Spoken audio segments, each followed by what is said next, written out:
الحمد للہ وکفا والصلاة والسلام علی من لا نبی بعد اما بعد۔ سیدنا عبداللہ بن عمر رضی اللہ تعالی عنہما بیان کرتے ہیں کہ نبی کریم صلی اللہ علیہ وسلم نے ایک مانگنے والے کو دیکھا۔ اس نے سوال کیا اور اسے ایک کھجور ملی۔ کھجور بھی اتنی اچھی نہیں تھی، اسے جو کھانے کے لیے ملا اسے دیکھ کر نبی کریم صلی اللہ علیہ وسلم نے اسے فرمایا، اما انک لو لم تأتیہا لاتتک، اگر تو چل کے اس کے پاس نہ آتا تو یہ کھجور تیرے پاس پہنچ جاتی۔ یہ طبرانی شریف کی حدیث مبارکہ ہے، اس کی سند صحیح ہے۔ اس میں ایک بڑی گہری بات ہمیں سمجھائی گئی ہے جو کہ پچھلی چند احادیث میں بھی ہم نے پڑھی ہے۔ ان کا مفہوم پہلے میں عرض کر دوں، بعد میں اس حدیث مبارکہ کی جو تشریح ہے، جو مفہوم ہے، وہ آپ کی خدمت میں عرض کرتا ہوں۔ پہلے ہم نے پڑھا کہ نبی کریم صلی اللہ علیہ وسلم نے فرمایا کہ جو رزق انسان کے مقدر میں ہے وہ اسے ہر حال میں پہنچے گا، اگرچہ تھوڑا تھوڑا پہنچے یا تاخیر سے پہنچے، اس تک پہنچے گا ضرور۔ اسے اتنی دیر تک موت نہیں آئے گی جب تک اس کا رزق اس تک پہنچ نہ جائے، اتنی دیر تک آدمی دنیا سے فوت نہیں ہوگا۔ اس حدیث میں نبی کریم صلی اللہ علیہ وسلم نے ایک مانگنے والے کو دیکھا۔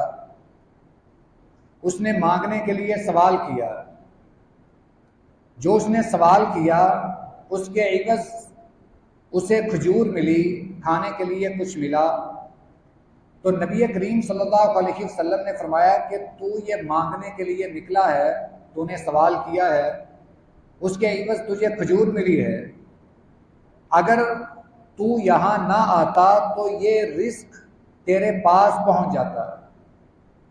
مطلب یہ ہے کہ انسان جب کسی کے آگے ہاتھ پھیلاتا ہے، کھانے کے لیے کوئی چیز مانگتا ہے، بغیر اس کے کہ اسے حاجت نہیں ہے، خصوصاً وہ لوگ جو پیشہ ور ہیں، بغیر ضرورت کے مانگتے ہیں، ان کے لیے خاص طور پر اس حدیث مبارکہ میں سبق ہے۔ آپ نے فرمایا کہ یہ تم نے جو سوال کیا ہے اس کے عوض تجھے کچھ کھانے کے لیے ملا ہے، یہ تجھے ویسے بھی مل جاتا۔ ہم اگر اس کو آج جو ہمارا رویہ ہے اس کے مطابق دیکھنا چاہیں، ایک آدمی وہ حلال کماتا ہے، اس تک بھی رزق پہنچتا ہے، ایک حرام کماتا ہے اس تک بھی پہنچتا ہے، ایک مانگنے والا ہے وہ بھی کھانا کھا کر سوتا ہے، اور ایک جو محنت مزدوری کرتا ہے وہ بھی کھانا کھا کر سوتا ہے۔ اب ہر کسی کے پاس اس کے مقدر کا رزق پہنچ رہا ہے۔ ایک مانگنے والا مانگ کر کھاتا ہے، اگر وہ یہی کسی اور کام پر محنت کرتا اسے پھر بھی یہ رزق مل جاتا۔ ایک آدمی وہ مانگنے کے لیے محنت کرتا ہے، ایک وہ خون پسینہ بہا کر کماتا ہے، وہ محنت مزدوری کے ذریعے سے رزق حاصل کرتا ہے۔ اب دونوں میں فرق کیا ہے؟ ایک وہ شخص جو رزق حلال کماتا ہے، اس کا یہ رزق اس کے لیے باعث خیر ہے، اور ممکن ہے کہ کل قیامت والے دن اس کی نجات کا ذریعہ بھی بن جائے۔ نبی کریم صلی اللہ علیہ وسلم نے یہ بھی فرمایا کہ جو شخص اپنے بیوی بچوں کو کھلاتا ہے وہ ایسے ہی ہے جیسے وہ اپنے گھر والوں پر صدقہ کرتا ہے۔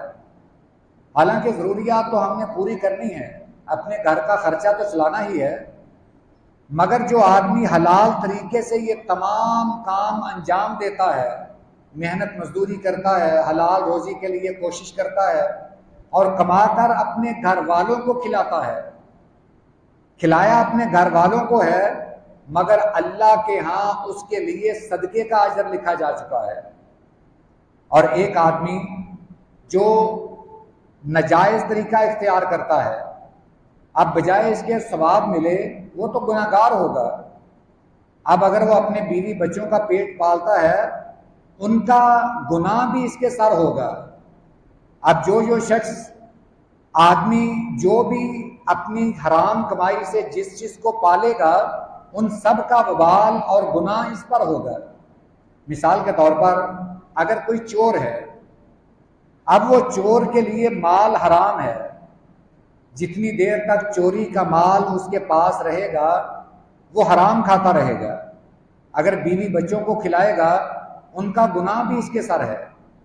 اگر کوئی مہمان آتا ہے، مہمان کو کھلائے گا، اس کا گناہ بھی اس کے سر ہے۔ اب آنے والا جو مہمان ہے اس کے سر یہ گناہ نہیں۔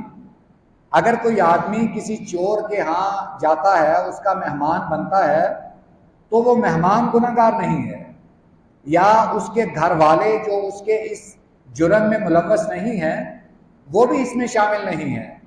اب جتنے لوگ اس کی کمائی کھائیں گے، اس کی کمائی سے استفادہ کریں گے، ان سب کا گناہ اس کے سر ہوگا۔